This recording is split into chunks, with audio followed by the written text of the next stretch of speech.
Hello ladies and gentlemen.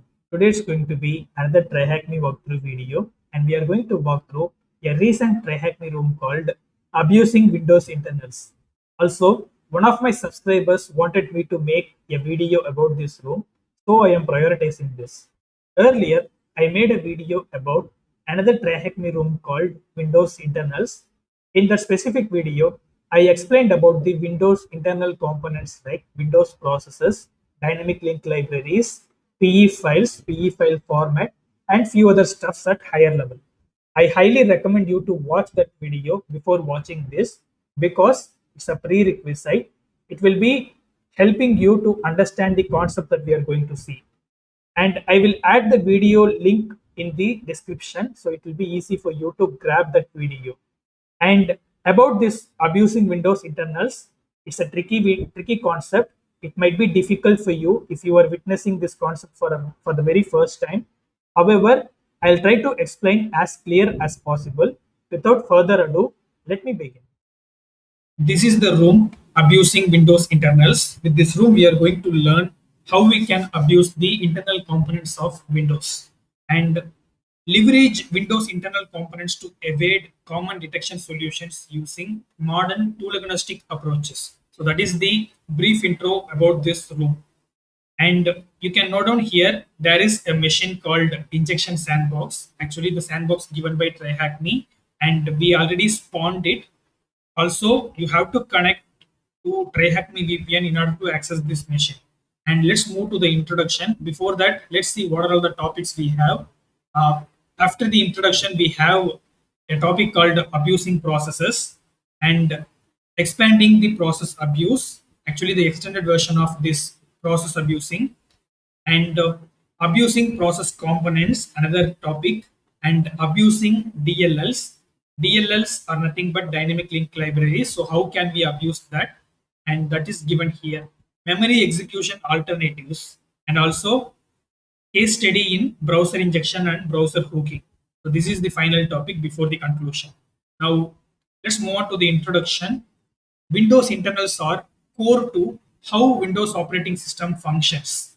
This provides adversaries with a lucrative target for nefarious use. So they are mentioning this Windows internal components as a lucrative target to attackers. And Windows internals can be used to hide and execute code, evade detections, and chain with other techniques and exploits. That is why the threat actors often prefers this Windows internals to abuse.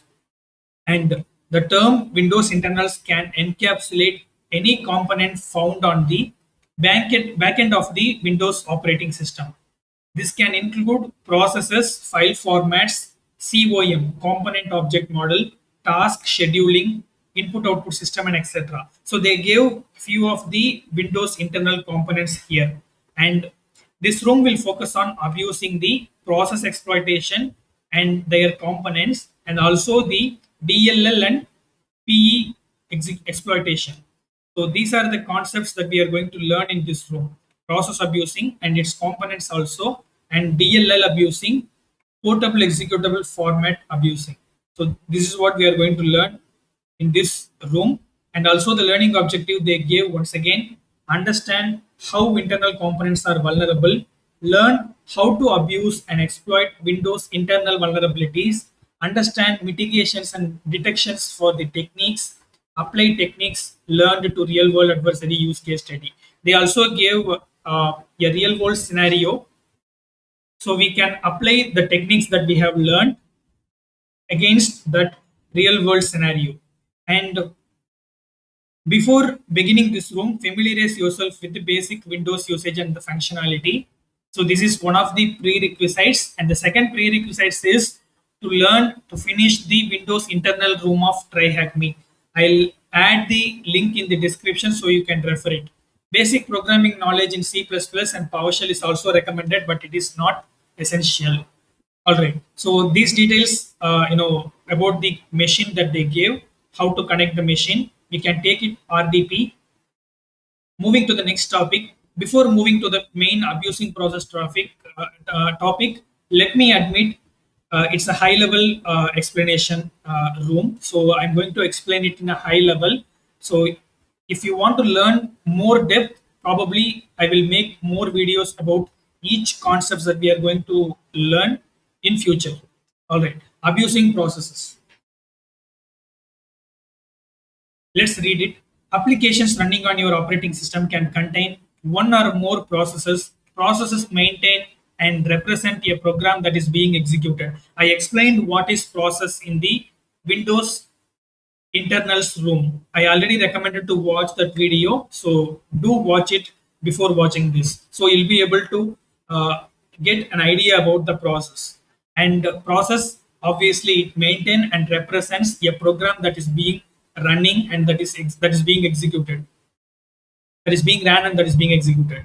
And processes have a lot of other subcomponents and directly interact with memory and virtual memory. So this point is very very important. Processes have the capability of interacting directly with memory or virtual memory. This makes the process as one of their targets, one of the threat actors target. And the table below describes each critical component and their purpose. So they gave brief explanation for each and every process components. Let's see what it is. The process component, the first column, private virtual address space. What is private virtual address space? Virtual memory addresses that the process is located. All right. And the second one, executable program, defines code and data stored in the virtual address space. So executable program is nothing but the program, the code or data that is present in that virtual address space, and that is what we supposed to execute. All right. And the next one is open handles. What is open handles? This is very important. Defines handles to system resources accessible to the process. So actually, open handles are nothing but it's like an interface to the system resources. Okay, you can keep like that in your mind. And the next point is security context. Security context is nothing but the access token defines the user, security groups, privilege, and other security information. If you are a typical Windows user or any user, high privilege user or a normal user, every user must have an access token, and that would define the details about the user, and also the security group that the user belongs to, and also the privilege that the user possesses, and also the other security information that belongs to the specific user. That is all about the security context. And the next one is process ID. Process ID, most of the user, I mean, most of the typical user might have seen this. So it's very high level, point, high level uh, aspect. Unique numerical identifier of the process. Every process has a unique number. So that is what they are trying to say here. And the threads. What is thread? Section of process scheduled for execution. Actually, threads are responsible for the execution. You can keep like this in your mind. And again, once again, they are recommending to check out the Windows internals room. Even I am recommending to view my previous video. And moving to the next one, process injection. Process injection is commonly used as an overarching term. Overarching means a high level term to describe injecting malicious code into process through legitimate functionality or components. By using the legitimate components, we will be able to inject some malicious code into any legitimate process. By doing this, we can able to dodge, we can able to bypass the security solutions, because we will be hiding our malicious code within a legitimate process. So when the security solution look at the process, it will assume it as a legit process. However, we will be adding our malicious code within the process. So which obviously helps to bypass the security solutions. And we will focus on our 4 types of process injection in this room outlined below. So what are the 4 types of process injection? Let's see this. Injection type. And the first one they gave is process hollowing. What is process hollowing? Either you can see this brief introduction, brief description. Otherwise, you can refer this URL. This is redirecting to MyTray framework. And here we can see the detailed explanation for the process hollowing technique. Adversaries may inject malicious code into suspended and hollowed processes. This is the main point in process hollowing. So what they were doing, they are creating a suspended process. They are creating a process in suspended state, and they are injecting the code into the suspended process. So that is the main aspect of process hollowing. In order to evade the process-based defenses, process hollowing is a method of executing arbitrary code in the address space of separate live process. So if you want to learn further about the process hollowing, you are welcome to check out this link. And process hollowing is commonly performed by creating process in a suspended state, as I said before. And you can see some Windows API calls here. Create process. So Windows APIs calls are nothing but Windows application programmable interface, means any program, any executable can interact with Windows operating system through this Windows API. So create process is a function which creates the process. And also there are some other processes given here. So this specific process hollowing method is all about leveraging this Windows 32 API calls to interact with the system. And the next one is thread execution hijacking. Inject code into suspended target thread. And here we are injecting the malicious code into suspended process. Here in thread execution hijacking, we are injecting the code into suspended thread. As I said before, thread is one of the components of process and it is responsible for the process execution. And the next one is dynamic link library injection, DLL injection. I've already explained this DLL concept in my previous Windows internals video. DLL is the file which contains the data that is, that contains some crucial data that is obviously utilized by the programs or applications. And another beauty of the DLL is we can keep DLL at one place and we can make other programs to refer that same DLL, which will obviously decrease the size of each and every program. Otherwise, we would have wanted to keep each and every DLL data within every executable or program. This is obviously a memory consuming process, and also it will, it will enhance us, it will make that executable size bigger. So dynamic link library, it's all about dynamically linking the library file with the application and inject the DLL into the process memory. This is the concept of injecting the DLL file into that process memory. So through this, we will be able to trigger this DLL and also we can evade the detection. And the next one, portable executable injection. So here we have seen the DLL injection, and the next one is PE file injection. The self-inject a PE image pointing to a malicious function to target, into a target process. So that is the brief intro about this PE injection. There are many other forms of process injection outlined by MITRE T1055. So let's see what are all the other process injection techniques we have just at a high level. And if you see the process injection concept, there are 12 sub-techniques. If I look each and every technique, dynamic link library injection is one of those, and portable executable injection obviously one of those, and thread execution hijacking is one of the concepts. Asynchronous procedure call, this is one of the concepts, and thread local storage, p-trace system calls, process memory, extra Windows memory injection, process hollowing, process doppelganging, list planting, VDSO hijacking. So here in our TryHackMe room, we are going to witness process hollowing in detail and process hollowing in detail, thread execution hijacking, PE injection, dynamic link library injection, asynchronous procedure call. So these are the sub techniques we are going to witness in the abusing Windows internals room. And at its most basic level, process injection takes the form of shellcode injection. So if you have no idea about what is, the term shellcode, let's Google.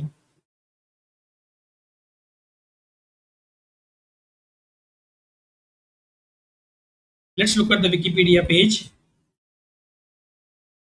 In hacking, a shellcode is a small piece of code used as the payload in the exploitation of a software vulnerability. So it's a piece of code actually, and it is called a shellcode because it is typically starts a command shell from which attacker can control a compromised machine. So they gave why the name command shell, why the name shellcode came. And but any piece of code that performs a similar task can be called shellcode, because the function of a payload is not limited to merely spawning a shell.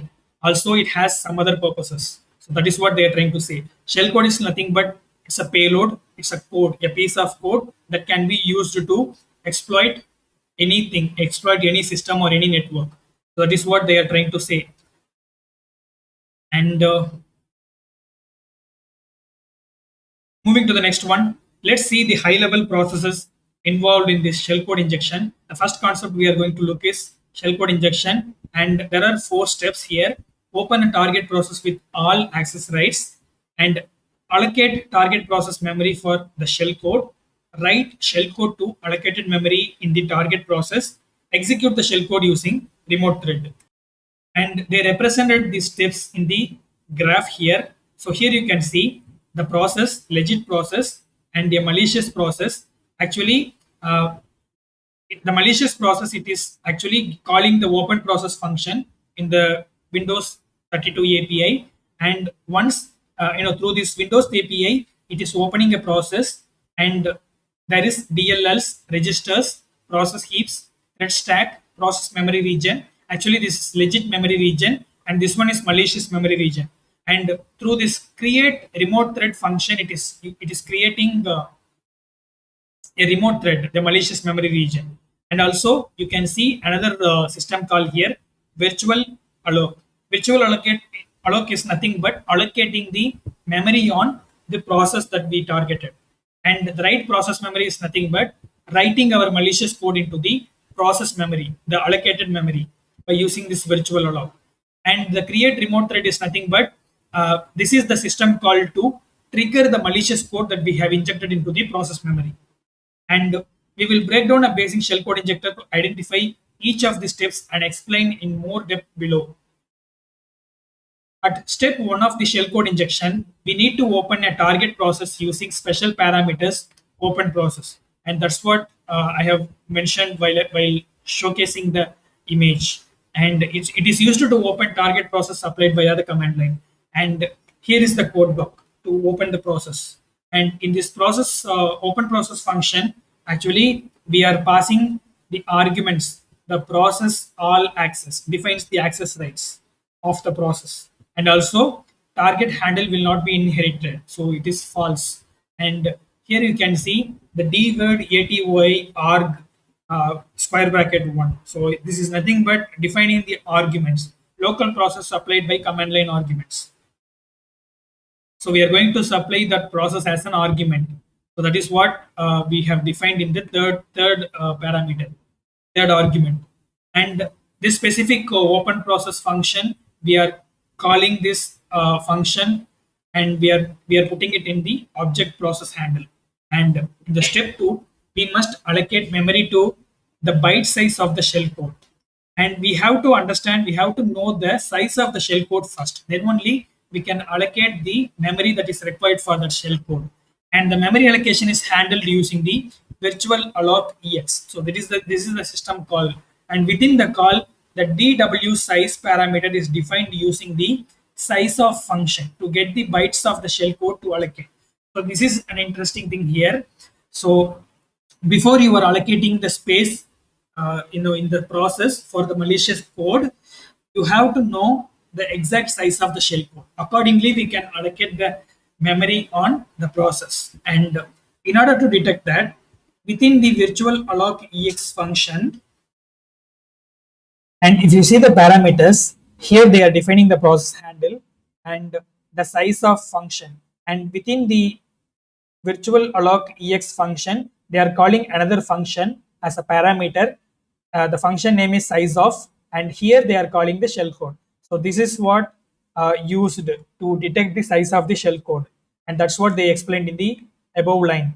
And at step 3, we can now use the allocated memory region to write our shellcode. We have allocated the memory based on the shellcode size on the process. Now all we need is to write our malicious code in that process memory.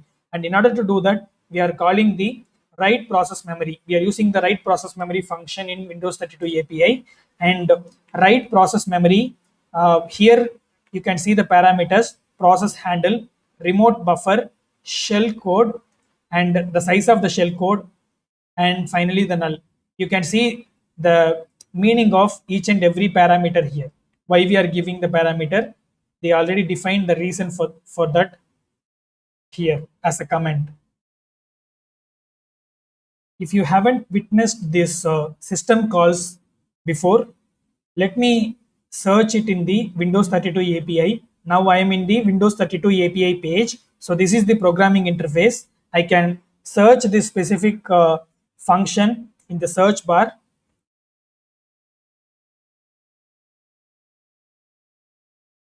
Now here I can see the write process memory function, and also its syntax and its usage and all the details about this specific function.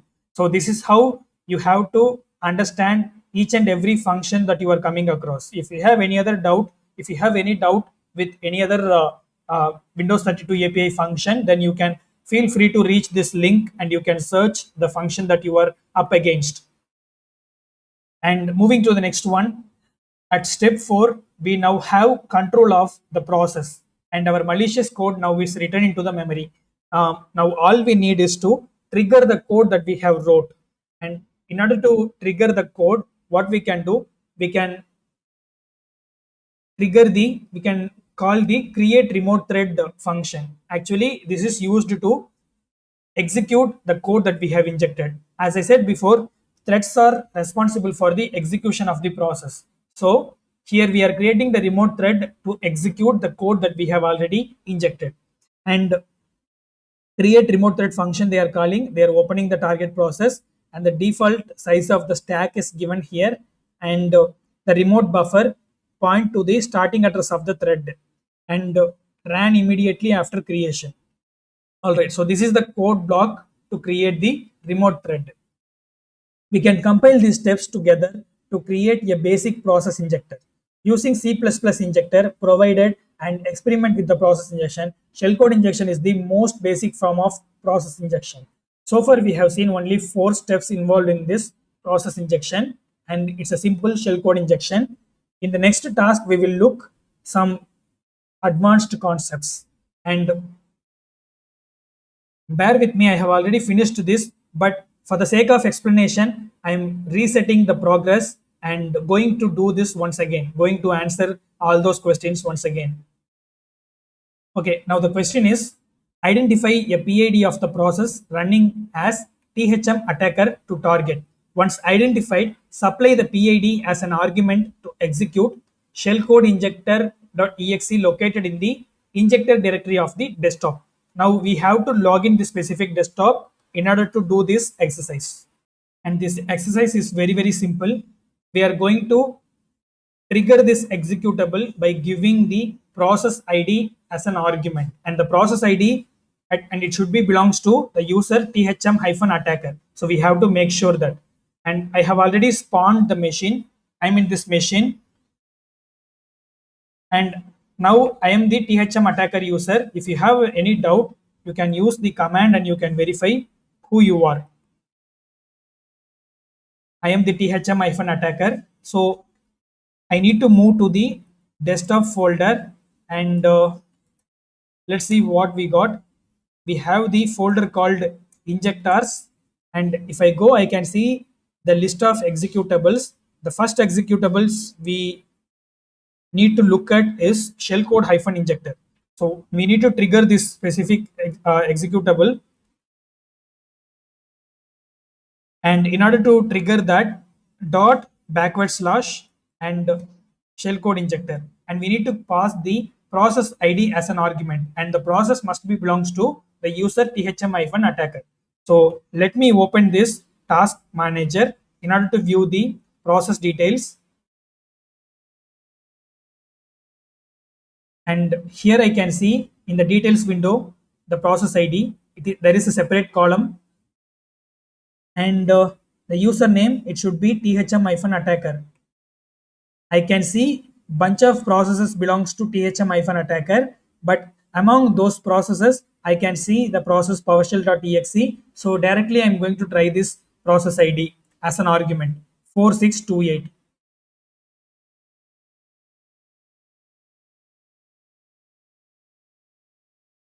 And once I triggered this process ID as an argument, I can see the flag here. There is a message box with this flag. So this is what we all wanted. I have copied that flag and pasted here, and that's the right answer.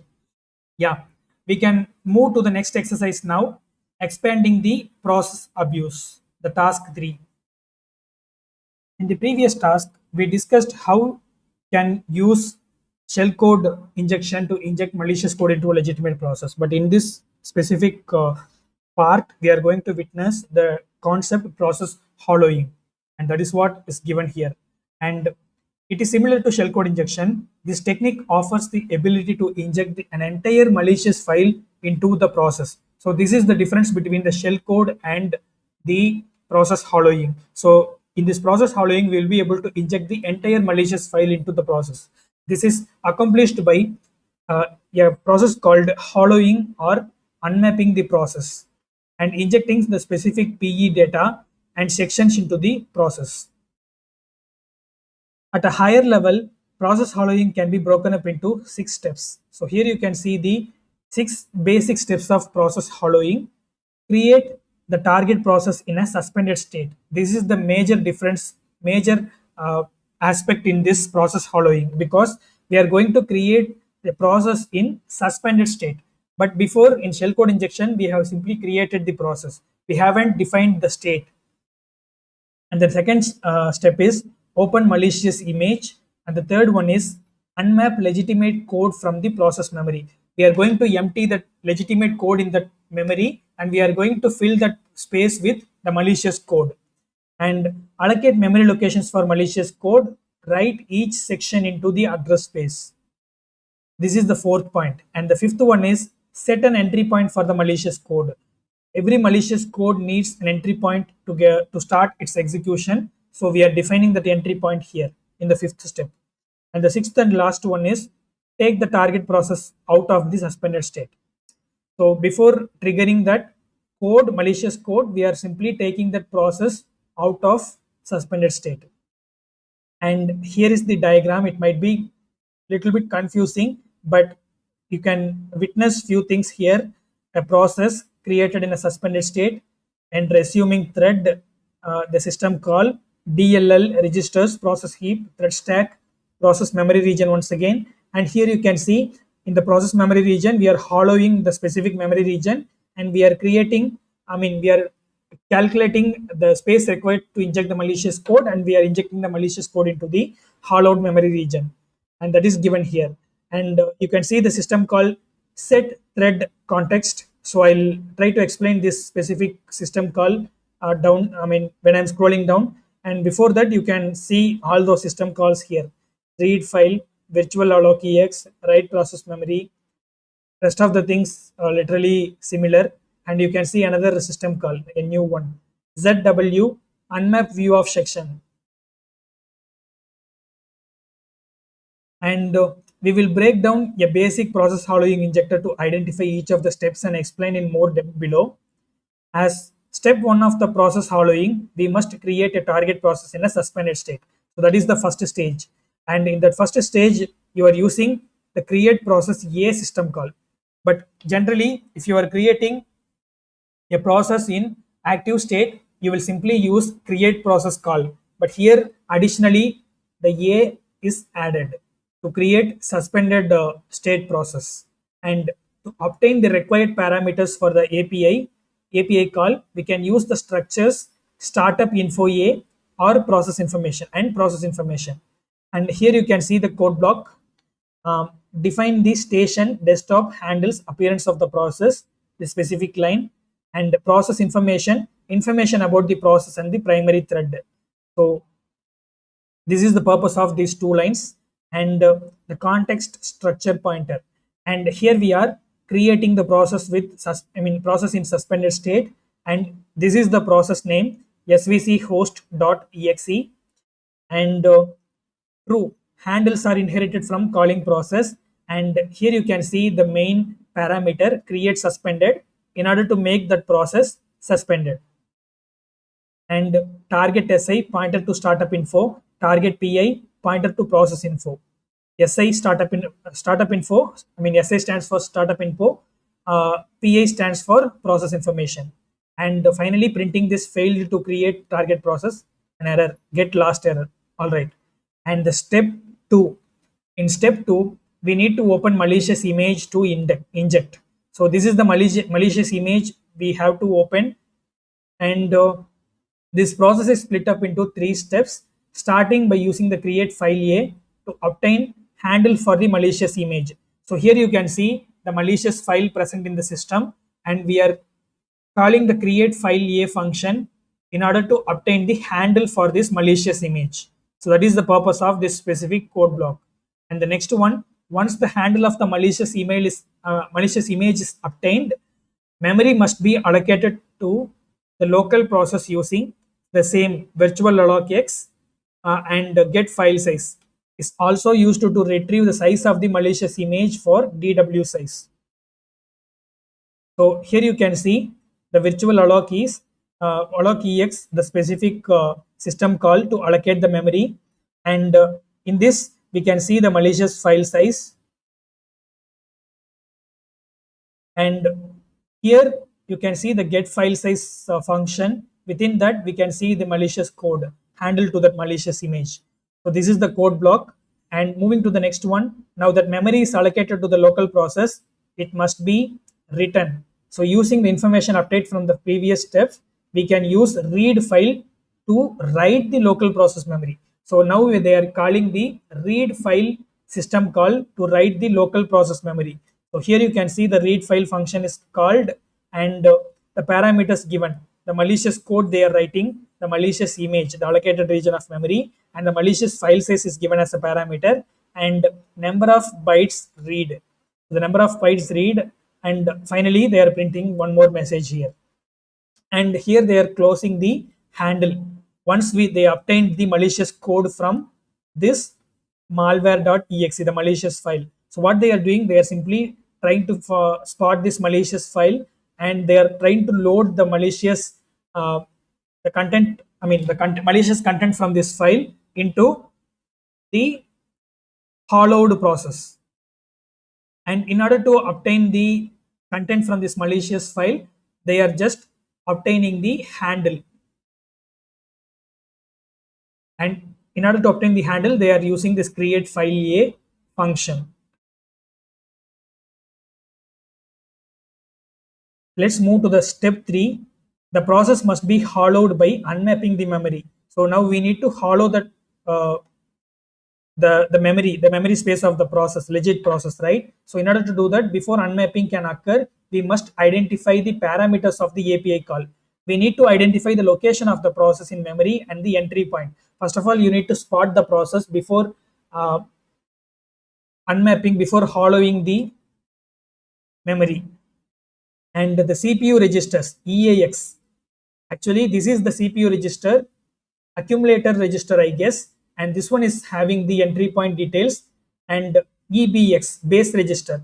Actually, this is having the PEB location, and this can be found by using the get thread context. So they are just trying to get the entry point and the PEB location by using the function get thread context. So once both registers are found, the read process memory is used to obtain the base address from the EBX with the offset of 0 into 8. So they are obtaining the base address from this base register EBX, and with the offset of x8, 0x8, and obtained from examining PEB. So for that they are using the read process memory. And moving down, I can see the code block here stores the CPU registers in the pointer get thread context.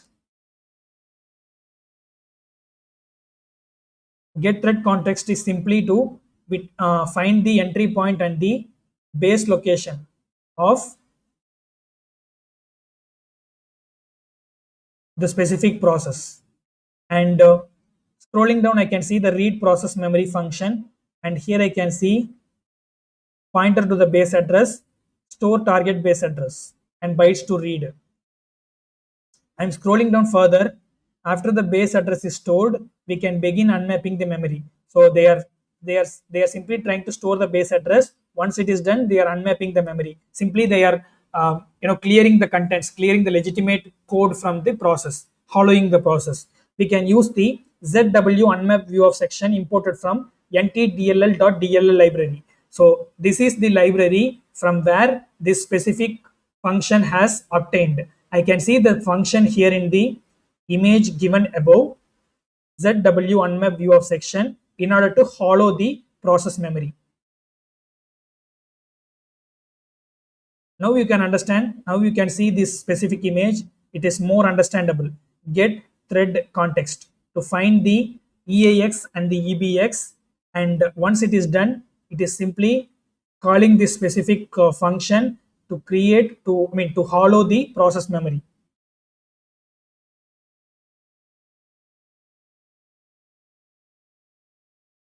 and and the next one is get module handle a, obtains the handle for ntdll, and this is the dll from where we are getting the specific function pzw unmap view of section. Here you can witness this, and get process address handle of the ntdll, and here you can see the zw unmap view of section.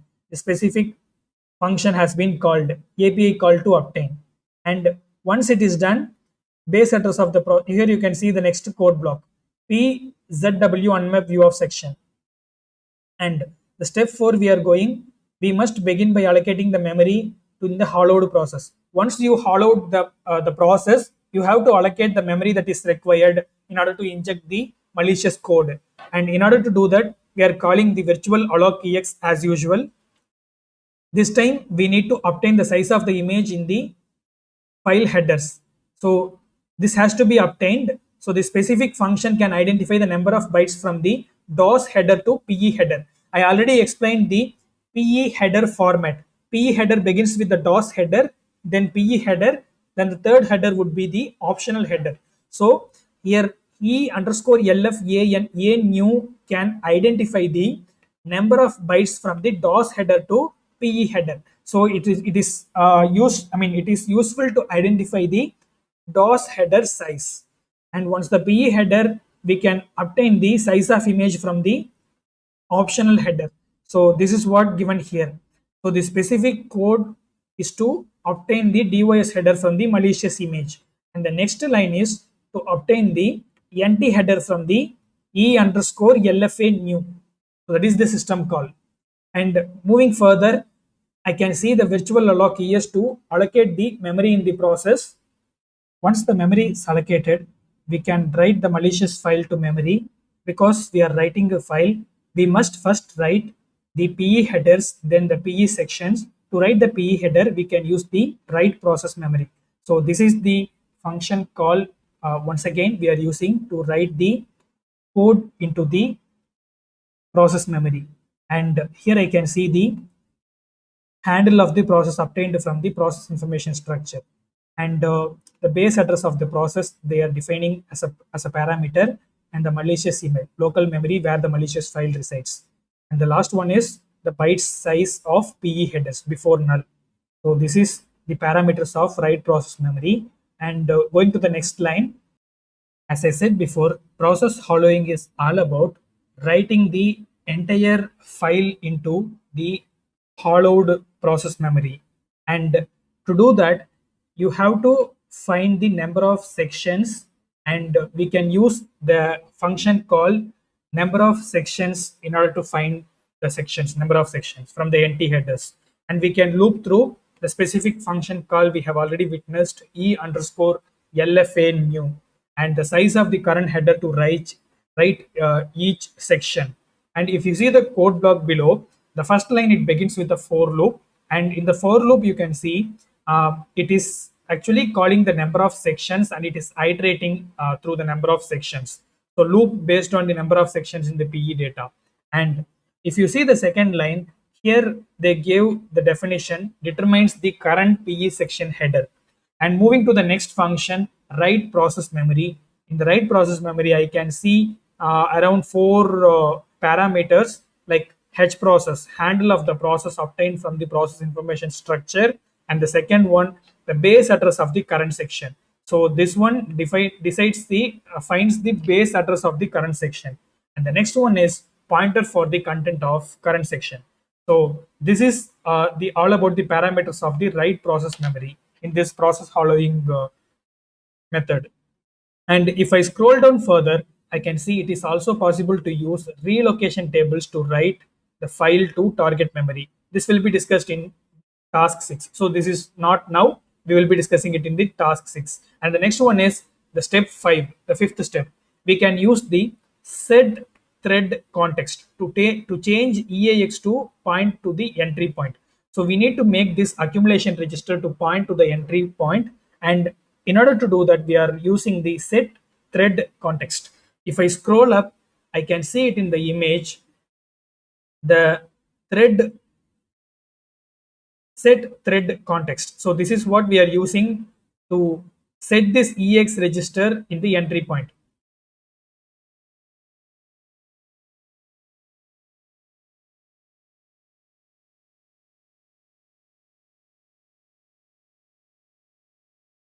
All right, and the next code block is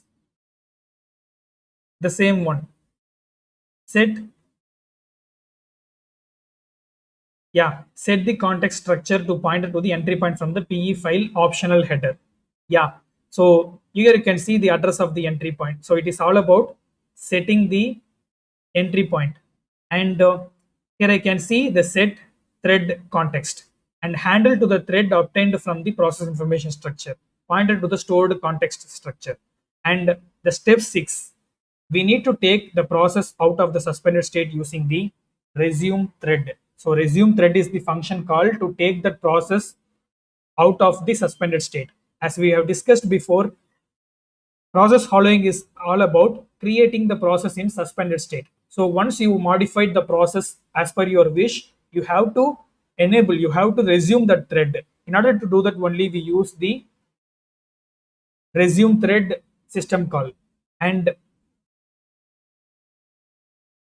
that's what given here. And we can compile the above code blocks to create an executable, and we can pass the process ID as a parameter as an argument to that executable in order to perform the process hollowing.